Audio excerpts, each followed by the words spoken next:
Hello दोस्तों, कैसे आप लोग? उम्मीद करता हूँ आप लोग अच्छे होंगे। आज की वीडियो आपके बहुत काम की है। इस वीडियो को ज़रूर देखिएगा, कुछ ना कुछ हेल्प आपको ज़रूर मिलेगी इस वीडियो से। आज मैं आपको एलईडी टीवी मदरबोर्ड की वोल्टेज वगैरह चेक करने का तरीका बताऊंगा, कहाँ पर कितनी वोल्टेज मिलनी चाहिए। ये एलजी का 32 इंची का मदरबोर्ड है, 32LK536 इसका मॉडल नंबर है। अब यहाँ पर देखिए, ये मदरबोर्ड वैसे मैंने कस्टमर से खरीदा हुआ है। कस्टमर इसको मेरे पास लेके आए थे, तो इसका डिस्प्ले पैनल पूरी तरीके से टूट चुका था। तो मेरे पास तो अवेलेबल है नहीं और ना ही मेरी सिटी में मिलता है, तो कस्टमर को काफ़ी कॉस्टली भी लग रहा था। एक दो जगह से पता किया तो उन्होंने मुझे बेच दिया।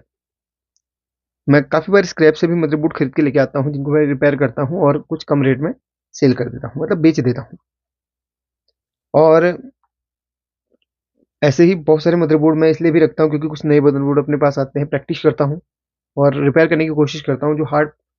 जो हार्ड फॉल्ट होता है उनको रिपेयर करके मैं वीडियो बनाता हूँ, आपको समझाता भी हूँ।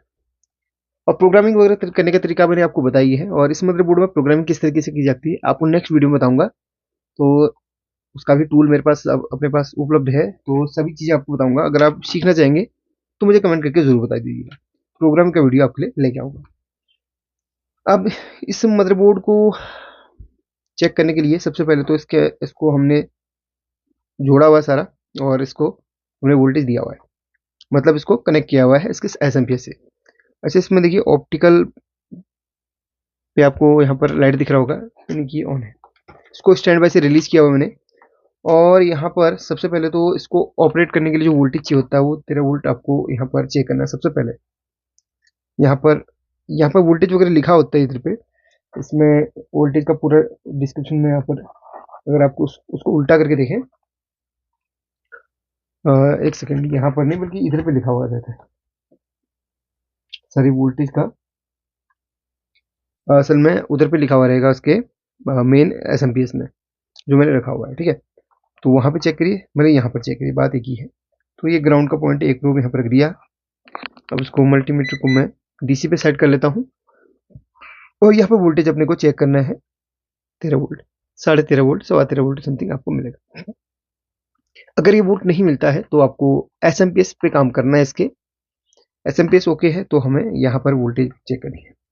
अब ये 13.5 वोल्ट जो मिल रहा है यहाँ पर, अब ये अलग अलग जगह के लिए अलग अलग वोल्टेज बनता है, यानी कि मेन प्रोसेसर के लिए अलग वोल्टेज बनेगा, ईएमएमसी के लिए अलग वोल्टेज बनेगा, ईपी रूम के लिए अलग वोल्टेज बनेगा, और अदर सभी सेक्शन के लिए अलग अलग वोल्टेज बनता है। जो मेन वोल्टेज होता है, अब यहाँ पर इस लोकेशन पे एक बक कन्वर्टर आईसी लगी हुई है, डीसी टू डीसी आईसी जिसे बोलते हैं। तो ये अलग अलग वोल्टेज बनाती है, और अलग अलग वोल्टेज कहाँ पर जा रहा है वो भी दिखा दूंगा। अब इस आईसी का नंबर है D9D324, इसका नंबर है।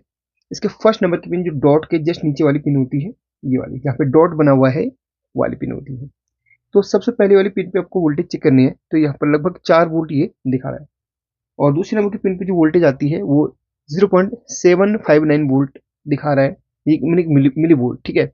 760 मिली वोल्ट समझ लीजिए, ये मिली वोल्ट यहाँ पर दिखाएगा। तीसरी नंबर की जो पिन होती है वो आपकी 5.3 वोल्ट उसमें दिखाता है। चौथे नंबर की पिन पे आपको 1.7 वोल्ट या 1.8 वोल्ट मिलेगा। जैसे 7 वोल्ट दिखा रहा है तो इसमें भी वोल्ट चल जाता है। पांचवें नंबर की पिन से ग्राउंड की होती है। छठे नंबर की पिन जो होती है आपकी 3.3 वोल्ट बनाती है। सातवें नंबर की पिन पे 8.33 वोल्ट ये बनाता है, सॉरी, सातवें नंबर की पिन। और आठवें नंबर की पिन जो होती है वो यहाँ पर इनपुट की होती है, जो 13 वोल्ट वहां से आ रही है, इस पे आ रही है, ठीक है। अच्छा, इस बोर्ड को मैं ऑफ कर लेता हूँ, डायोड मोड पे इसको रखता हूँ और यहाँ पर चेक करता हूँ। देखिए, तो वहां से जो वोल्टेज आ रही है ये इसकी आठवें नंबर की पिन पे आ रही है। ये देखिए कंटिन्यूटी इसमें देख लीजिएगा, ये तो ये वहां से जो वोल्टेज आ रही है वो इसके आठवें नंबर की पिन पे आ रही है, इनपुट वोल्ट। और अलग अलग वोल्टेज अदर पिन से बना रहा है, जैसे कि आपको बताया था मैंने। अच्छा, चलिए इसको ऑन कर लेता हूँ। अब ये स्टैंड वैसे रिलीज हो चुका है। अब इसका तो आपको वोल्टेज बताया, बक कन्वर्टर की वोल्टेज बता दी। अब इसके जस्ट ऊपर एक एडजस्टेबल रेगुलेटर लगा हुआ है, ये 3 पिन का। तो उसके टॉप वाली पिन जो होती है आउटपुट की होती है, ये 1.5 वोल्ट ये बनाती है। अच्छा, इनपुट इसके अंदर होता है कितना, 3.3 वोल्ट इनपुट होता है। एक सेकेंड, माफ करना, हाँ, 3.3 वोल्ट इसके अंदर इनपुट होता है। और आउटपुट करता है 1.5 वोल्ट। अब यहाँ पर इसका तो बता दिया। अब इस कॉइल पे वोल्टेज आप चेक करें तो इस कॉइल पे आपको 3.3 वोल्ट मिलेगा, और इस कॉइल पे चेक करेंगे तो 1.1 वोल्ट करीब करीब, आप वैसे 1.2 वोल्ट होने चाहिए, तो 1.1 ही दिखा रहा है, तो इतना भी काम चल जाता है। 1.141 ये वोल्ट इस कॉइल पे बनता है। इस कॉइल पे 5 वोल्ट बनेगा, लगभग 5.1 वोल्ट, ठीक है। और बात करें हम इस EEPROM पर, इसके अगर 8वें नंबर के पिन पे चेक करेंगे तो आपको 3.3 वोल्ट मिलना चाहिए, जो कि इनमें से ऑपरेट होता है। अब ये हम अच्छे नैंड EMMC जिसके अंदर सारा प्रोग्राम रहता है, वो भी 3.3 वोल्ट से ऑपरेट होती है। तो ये देखिए इसमें भी 3.23 वोल्ट करीब यहाँ पर इस कैपेसिटर पे आपको दिखाएगा। बाकी इसकी पिन आउट वगैरह निकाल के आप देख सकते हैं, इसकी इनपुट कहाँ पर जाती है, VCC पिन कौन सी है, ठीक है। बाकी ये जहाँ पे VCC पिन होगी वहीं पे कैपेसिटर आपको मिल जाएगा। अच्छा, एक कैपेसिटर यहाँ पर भी मिल रहा है आपको, तो यहाँ पे भी आपको इतनी ही वोल्ट मिलेगी, इसके जस्ट नीचे भी उतनी ही वोल्ट सेम वो दिखाएगा। अब बाकी ये जो USB के पॉइंट्स होते हैं इनमें भी आपको 5 वोल्ट दिखाना चाहिए। देखिए 5 वोल्ट USB के पॉइंट पे दिखाना चाहिए। और बाकी जो ये अदर आईसीज हैं उनको भी ऑपरेट करने के लिए लगभग 3.3 वोल्ट की जरूरत पड़ती है, जो कि यहाँ पर बन रही है। इन कॉइल पे आप वोल्टेज चेक करें तो इन कॉइल पे आपको 1.5 वोल्ट करीब मिलेगा। और ये डिस्प्ले पैनल के लिए जो वोल्टेज बनती है यहाँ पर देखिए 13 वोल्ट ये डिस्प्ले पैनल के लिए जा रही है। बाकी ये जो वोल्टेज होती है बहुत ही इंपॉर्टेंट वोल्टेज होती है, इतनी वोल्ट यहाँ पर बननी चाहिए। सपोज नहीं बनती है तो सबसे पहला जो काम होता है अपना क्या करना है, यहाँ से वोल्टेज देखना है 13 वोल्ट यहाँ पर बन रहा है कि नहीं। अगर बन रहा है तो ठीक है, नहीं बन रहा है तो आपको SMPS पे काम करना है। SMPS पे देखना है कि वोल्टेज क्यों नहीं बन रही है। SMPS ओके है और यहाँ पर वोल्टेज बन, लेकिन आगे अदर वोल्टेज डिस्टर्ब है, तो आपको सबसे पहले इस अब DC टू DC IC का वोल्टेज चेक करना है, क्योंकि मेन यही IC है, यहीं से वोल्टेज हमारा अलग अलग जगह बनता है। इसके बाद आगे को बढ़ना है, इसके बाद बढ़ना है इस IC पे, उसके बाद अदर IC पे काम करना है, ठीक है। इसके 3.3 वोल्ट वाली पिन देखो कौन सी है, जस्ट अभी मैंने चेक किया। हाँ,